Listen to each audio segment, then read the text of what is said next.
வணக்கம். சமூகத்தின் மதிய நேர பிரதான செய்திகளுக்காக உங்களோடு இணைந்து கொள்ளும் நான் இராசரத்னம் மோர்சன். விரிவான செய்திகளுக்குள் செல்லும் முன்னர் முதலில் தலைப்புச் செய்திகள்.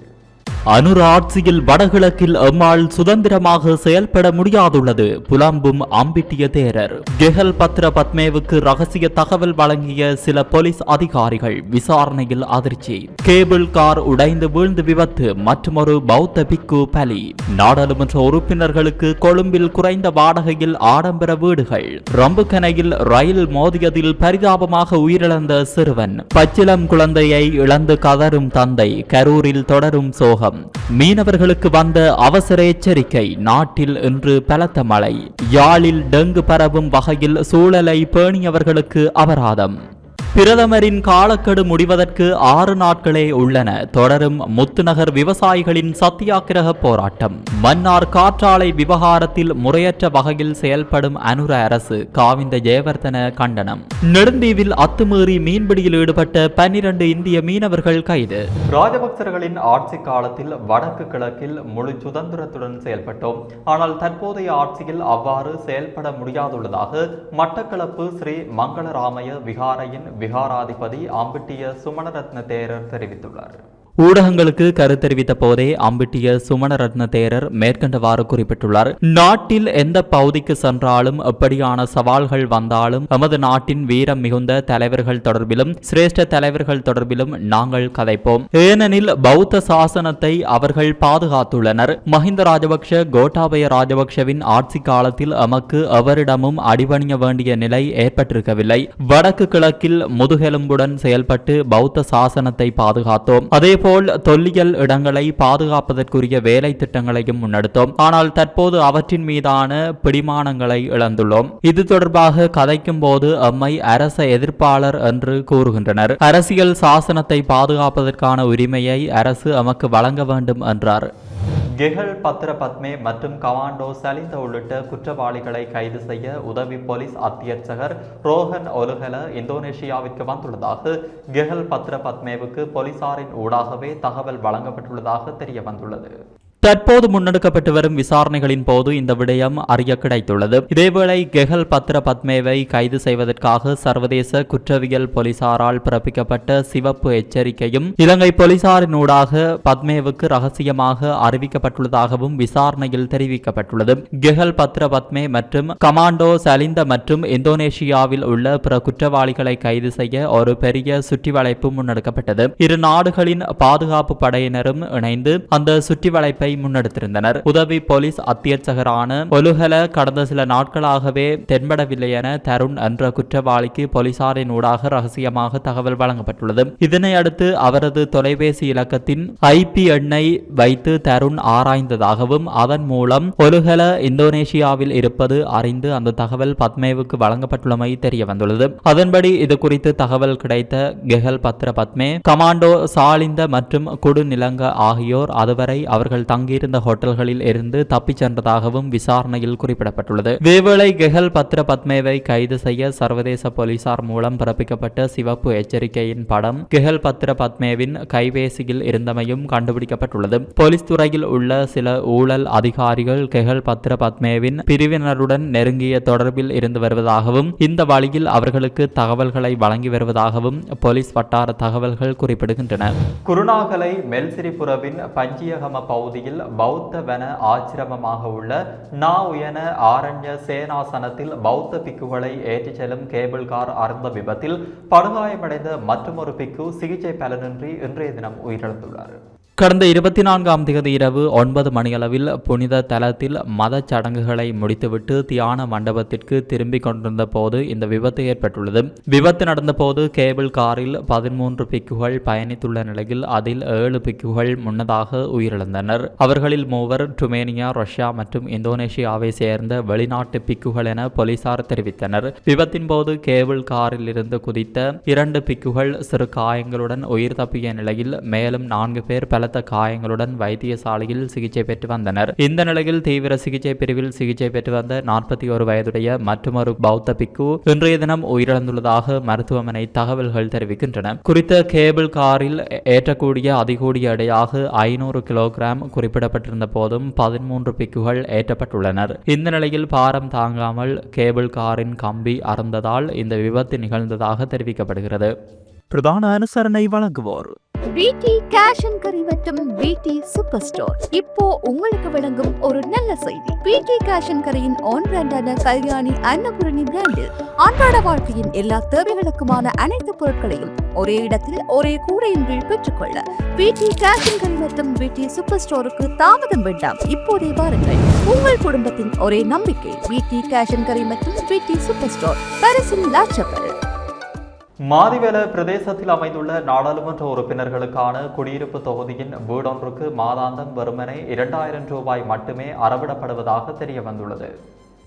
ஐக்கிய மக்கள் சக்தியின் நாடாளுமன்ற உறுப்பினர் சமிந்த விஜயஸ்ரீ முன்வைத்த கேள்வி ஒன்றுக்கு பிரதமர் ஹரணி அமரசூரிய வழங்கிய பதில் மூலம் இந்த விடயம் தெரிய வந்துள்ளது. மாதிவெல நாடாளுமன்ற உறுப்பினர்களுக்கான வீட்டு தொகுதியில் தற்போதைக்கு 111 நாடாளுமன்ற உறுப்பினர்கள் தங்கியுள்ளனர். அங்குள்ள ஆடம்பர வீடொன்றுக்கு மாதாந்தம் 2000 ரூபாய் மட்டுமே வாடகையாக அறவிடப்படுகிறது என பிரதமர் ஹரணி அமரசூரிய குறிப்பிட்டுள்ளார். தேசிய மக்கள் சக்தி ஆட்சிக்கு வர முன்னதாக மாதிவெல நாடாளுமன்ற உறுப்பினர்களுக்கான வீட்டு தொகுதியின் வாடகை தொகையை அதிகரிப்பதாக வாக்குறுதி வழங்கியிருந்தமை குறிப்பிடத்தக்கது.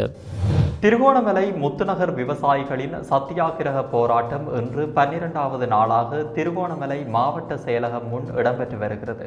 திருகோணமலை வளங்களை சூறையாடுவதை நிறுத்து போன்ற பல வாசகங்களை ஏந்தியவாறு சத்தியாகிரக போராட்டத்தில் ஈடுபட்டு வருகின்றனர். கடந்த வாரம் கொழும்பில் பிரதமரை சந்தித்த போது 10 நாட்களுக்குள் தீர்வை வழங்குவதாக கூறியிருந்தார். இன்னும் பிரதமரின் காலக்கெடு முடிவதற்கு 6 நாட்களே உள்ளன. நல்லதொரு தீர்வை பிரதமர் எமக்கு வழங்குவார் என எதிர்பார்க்கிறோம் என விவசாயிகள் தெரிவித்தனர். இதன்போது ஊடகங்களுக்கு மேலும் கருத்து தெரிவித்த விவசாயிகள், இந்த போராட்டங்களை தொடர்ந்து எங்களுக்கு அறிய கிடைத்தது திருவண்ணாமலை பட்டணமும் சூழலும் தமிழகாம பிரதேச செயலகம் அதுபோல கன்னியா பிரதேச செயலகங்களில் விவசாயிகள் பேர் பட்டியல் ஒப்படைக்கப்பட்டுள்ளன. அவர்களுக்கு இலங்கையின் எங்காவது ஓரிடத்தில் தானும் விவசாயிகளுக்கு விவசாய நிலம் என்பது இருக்குமாக இருந்தால் அவர்களுக்கு இங்கே வழங்கப்பட மாட்டாது என்றதாக நாங்கள் அறிந்திருந்தோம்.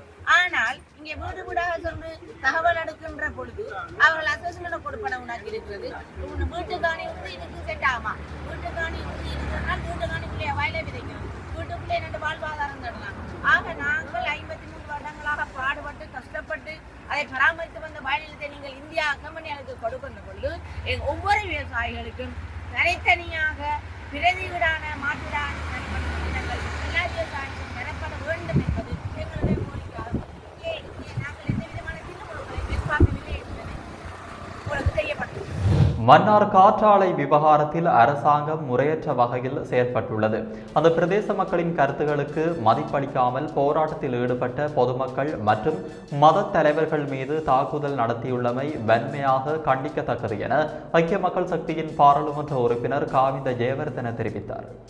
மன்னார் காற்றாலைக்கு எதிராக போராட்டத்தில் ஈடுபட்ட பொதுமக்கள் மீது போலீசார் தாக்குதல் மேற்கொண்டமை தொடர்பில் குறிப்பிடுகையில் மேற்கண்டவாறு குறிப்பிட்டார். அவர் மேலும் தெரிவித்ததாவது, அதானி நிறுவனத்துடனான மன்னார் காற்றாலை திட்டத்தை கடந்த அரசாங்கம் கச்சாத்திட்டது. இந்த கருத்திட்டத்தில் இருந்து விலகுவதாக தேசிய மக்கள் சக்தி தேர்தல் காலத்தில் வடக்கு மாகாண மக்களுக்கு வாக்குறுதி வழங்கியது. இந்த கருத்திட்டத்தால் சுற்றுச்சூழல் பாதிக்கப்படும் என்று சுற்றுச்சூழலியலாளர்கள் மற்றும் சிவில் தரப்பினர்கள் தொடர்ச்சியாக வலியுறுத்தி வருகிறார்கள். இலங்கையின் மிகப்பெரிய தீவாக கருதப்படும் மன்னார் தீவின் இயற்கை அம்சங்களை பாதுகாக்க வேண்டும். மன்னார் காற்றாலை கருத்திட்டத்தை மீள ஆரம்பிப்பது தொடர்பில் வெளிப்படையான வகையில் சகல தரப்புடனும் கலந்துரையாடுவதாக ஜனாதிபதி குறிப்பிட்டார். ஆனால் எவ்விதமான பேச்சுவார்த்தைகளுமின்றி கருத்திட்டத்தின் பணிகள் மீள ஆரம்பிக்கப்பட்டுள்ளன. மன்னார் காற்றாலை விவகாரத்தில் அரசாங்கம் முறையற்ற வகையில் செயல்பட்டுள்ளது. அந்த பிரதேச மக்களின் கருத்துகளுக்கு மதிப்பளிக்காமல் போராட்டத்தில் ஈடுபட்ட பொதுமக்கள் மற்றும் மத தலைவர்கள் மீது தாக்குதல் நடத்தியுள்ளமை வன்மையாக கண்டிக்கத்தக்கது. மாகாண சபை தேர்தலை விரைவாக நடத்தி வடக்கு மற்றும் கிழக்கு மாகாண மக்களின் அரசியல் உரிமைகளை அவர்களுக்கு வழங்க வேண்டும். புதிய அரசியலமைப்பு உருவாக்கம் தொடர்பில் அரசாங்கம் வழங்கிய வாக்குறுதி போலியாக கூடாது என்றார்.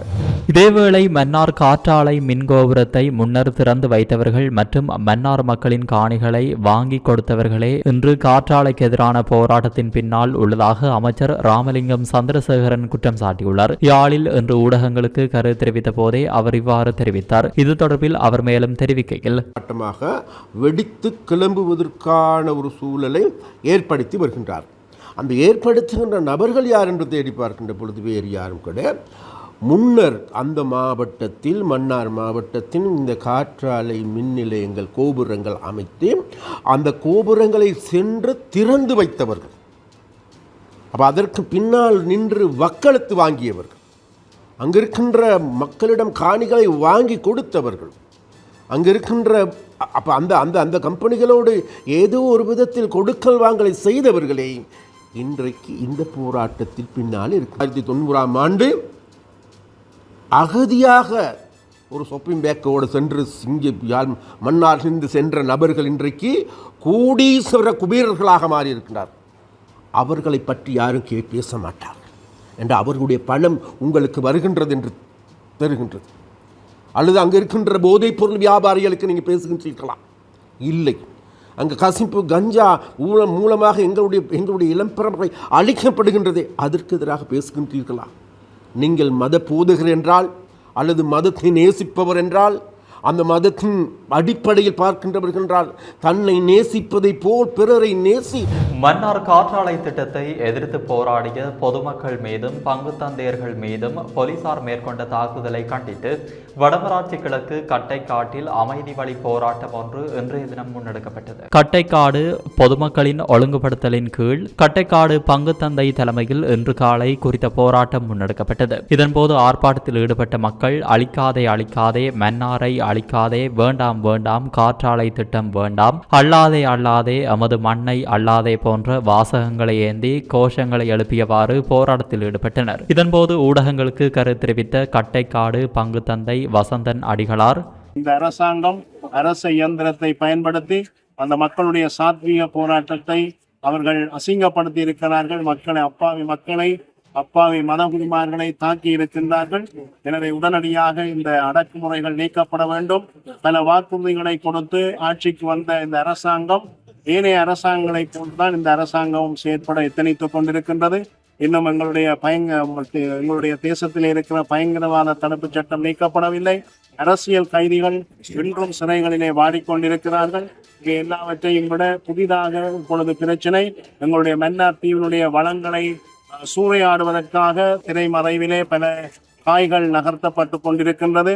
இது எங்களுடைய சுற்றுச்சூழலையும் வெகுவாக பாதித்து நிற்கின்றது. எனவே உடனடியாக இந்த அரசாங்கம் இப்படியான தான் தோன்றித்தனமான செயற்பாடுகளை கைவிட்டு எங்களுடைய மக்கள், எங்களுடைய தமிழ் மக்கள், எங்களுடைய தாயக பூமியிலே அவர்கள் உரிமையோடு இறமையோடு தங்களுடைய வளங்களை தாங்களே பயன்படுத்தக்கூடிய விதமாக கொண்டு அமைவதற்குரிய ஏற்பாடுகளை செய்ய வேண்டும். இதற்கு சர்வதேச சமூகம் இந்த தமிழ் மக்களை பாராமுகமாக இல்லாமல் சர்வதேச சமூகத்தினுடைய தலையீட்டோடு எங்களுடைய மக்களுக்கான இறமைகள் கிடைக்கப்பட வேண்டும் என்பதை வலியுறுத்தி, நெடுந்தீவு கடற்பரப்பினுள் அத்துமீறி நுழைந்து கடற்றொழில் நடவடிக்கையில் ஈடுபட்ட குற்றச்சாட்டில் 12 இந்திய கடற்றொழிலாளர்கள் கைது செய்யப்பட்டனர்.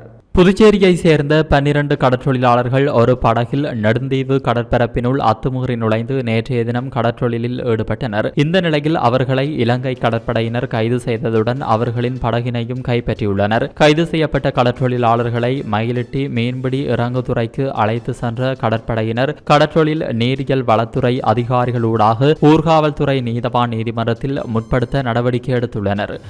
கேகாலை ரம்புக்கனை போலீஸ் பிரிவுக்குட்பட்ட திஸ்மல் போல ரயில் நிலையத்தில் பதுளையிலிருந்து கொழும்பு கோட்டை நோக்கி சென்ற ரயிலில் மோதி சிறுவன் ஒருவர் உயிரிழந்துள்ளதாக தெரிவிக்கப்படுகிறது. சம்பவத்தில் உயிரிழந்த சிறுவன் மெதகம பகுதியை சேர்ந்த 14 வயதுடையவர் என அடையாளம் காணப்பட்டுள்ளார். ரம்புக்கனையிலிருந்து கொழும்பு கோட்டை நோக்கி சென்ற ரயிலில் பிஸ்மல் போல ரயில் நிலையத்திற்கு நண்பர்களுடன் குறித்த சிறுவன் சென்றுள்ளார். இதன்போது ரயில் கடவையில் இறங்கி அடுத்து ரயில் மேடைக்கு செல்லும் போது பதுளையிலிருந்து கொழும்பு கோட்டை நோக்கி சென்ற ரயில் மோதியுள்ளதாக தெரிவிக்கப்படுகிறது. குறித்த சம்பவம் தொடர்பில் மேலதிக விசாரணைகளை ரம்புக்கனை போலீசார் மேற்கொண்டு வருகின்றனர். இந்தியா தமிழ்நாடு கரூரில் தமிழக வெற்றிக்கழக தலைவரும் நடிகருமான விஜய் கலந்து கொண்ட கூட்டத்தில் நெரிசலில் சிக்கி உயிரிழந்தவர்களது எண்ணிக்கை தற்போது 39ஆக அதிகரித்துள்ள நிலையில் 60க்கும் மேற்பட்டோர் காயமடைந்துள்ளனர். உயிரிழந்தவர்களில் 5 சிறுவர்களும் 5 சிறுமிகளும் 17 பெண்களும் 12 ஆண்களும் அடங்குகின்றனர். இந்த நிலையில் மகள் ஒருவரை இழந்த தந்தை அவரை கையில் ஏந்தி மருத்துவமனையில் கதறியலும் காட்சி தற்போது வெளியாகி பெரும் சோகத்தை ஏற்படுத்தியுள்ளது. இதை பார்த்த அங்கிருந்த தாதியர்கள் மக்களும் கண்ணீர் வடிக்கும் காட்சி மனதை நொறுங்கச் செய்துள்ளது. இந்த நிலையில் மருத்துவமனையில் சிகிச்சை பெற்று வருபவர்களில் 21 பேர் கவலைக்கிடமாக உள்ளதாக தமிழக செய்திகள் தெரிவிக்கின்றன. இதேவேளை இறந்தவர்கள் அடையாளம் காணப்பட்டு உடற்கூறாய்வு நிறைவடைந்த சடலங்கள் அவர்களது உறவினர்களிடம் கையளிப்பதற்கு நடவடிக்கை எடுக்கப்பட்டு வருகிறது. மேல் சப்ரகமுவ மற்றும் வடமேல் மாகாணங்களிலும் காலி, மாத்தறை, கண்டி மற்றும் நுவர்லியா மாவட்டங்களிலும் இன்று மழை பெய்யக்கூடிய சாத்தியம் காணப்படுவதாக வளிமண்டலவியல் திணைக்களம் எச்சரிக்கை விடுத்துள்ளது. ஊவா மாகாணத்திலும் அம்பாறை மாவட்டத்திலும் சில இடங்களில் பிற்பகல் 2 மணிக்கு பின்னர் இடியுடன் கூடிய மழை பெய்யக்கூடும் என அந்த திணைக்களம் குறிப்பிட்டுள்ளது. மத்திய மலை நாட்டின் மேற்கு சரிவுகளிலும் வடக்கு, வடமத்திய, வடமேல் மற்றும் மத்திய மாகாணங்களிலும் திருகோணமலை மற்றும் ஹம்பாந்தோட்டை மாவட்டங்களிலும் அவ்வப்போது மணிக்கு 40 முதல் 50 கிலோமீட்டர் வேகத்தில் பலத்த காற்று வீசக்கூடும். கொழும்பு தொடக்கம் காலி, மாத்தறை, ஹம்பாந்தோட்டை ஊடாக பொத்துவில் வரையான கடல் பிராந்தியங்களின் பல இடங்களில் மழை பெய்யக்கூடும். கடல் பிராந்தியங்களில் மணித்தியாலத்திற்கு 30 முதல் 40 கிலோமீட்டர் வேகத்தில் தென்மேற்கு திசையிலிருந்து காற்று வீசும். சிலாபம் தொடக்கம் மாத்தறை, காங்கேசந்துறை, முல்லைத்தீவு ஊடாக திருகோணமலை வரையான, அத்துடன் காலி தொடக்கம் மாத்தறை, ஹம்பாந்தோட்டை ஊடாக பொத்துவில் வரையான கடல் பிராந்தியங்களில் மணித்தியாலத்திற்கு 50 முதல் 60 கிலோமீட்டரிலும் கூடிய வேகத்தில் அடிக்கடி காற்று அதிகரித்து வீசக்கூடும். இவ்வாறான சந்தர்ப்பங்களில் இக்கடல் பிராந்தியங்கள் கொந்தளிப்பாக காணப்படும். ஆகையால் கடலுக்கு செல்லும் மீனவர்களும் கடல்சார் ஊழியர்களும் அவதானத்துடன் கடற்றொழில் நடவடிக்கைகளில் ஈடுபடுமாறு அறிவுறுத்தப்பட்டுள்ளது. யாழ்ப்பாணத்தில் டெங்கு நுளம்பு பரவும் வகையில் சூழலை பேணியவர்களுக்கு அபராதம் விதிக்கப்பட்டுள்ளது. வல்வெடுத்துறை நகரசபை ஆளுகைக்கு உட்பட்ட தொண்டைமனாறு பகுதியில் டெங்கு நோய் தொடர்பான சுற்றி வளைப்புகள் முன்னெடுக்கப்பட்டன. இதன்போது அந்த பகுதியில் டெங்கு நுளம்பு பரவக்கூடிய சூழலை பேணிய 10 ஆதன உரிமையாளர்களுக்கு எதிராக பருத்துறை நீதவான் நீதிமன்றில் வழக்கு தொடரப்பட்டது. வழக்கு விசாரணைக்கு எடுத்துக் கொள்ளப்பட்ட போது குறித்த நபர்கள் மன்றில் முன்னிலையாகினர். இதன்போது குறித்த 10 ஆதன உரிமையாளர்களும் தம்மீதான குற்றச்சாட்டை ஏற்றுக்கொண்டதை அடுத்து அவர்களுக்கு தலா 8000 ரூபாய் வீதம் நீதிமன்றத்தால் அபராதம் விதிக்கப்பட்டதுடன் எச்சரிக்கையும் விடுக்கப்பட்டுள்ளது. இத்துடன் சமூகத்தின் மதிய நேர பிரதான செய்திகள் நிறைவடைகின்றன. தொடர்ந்தும் சமூகத்துடன் இணைந்திருங்கள். நன்றி, வணக்கம். இது போன்ற செய்திகளை தெரிந்து கொள்ள சமூகம் நியூஸ் சேனலை சப்ஸ்கிரைப் செய்து அருகில் உள்ள பெல் பட்டனை கிளிக் செய்யுங்கள். மேலும் இது போன்ற செய்திகளை உடனுக்குடன் தெரிந்து கொள்ள சமூகமீடியா.com என்ற இணையதளத்தின் வாயிலாகவும் எங்களுடன் இணைந்திருங்கள்.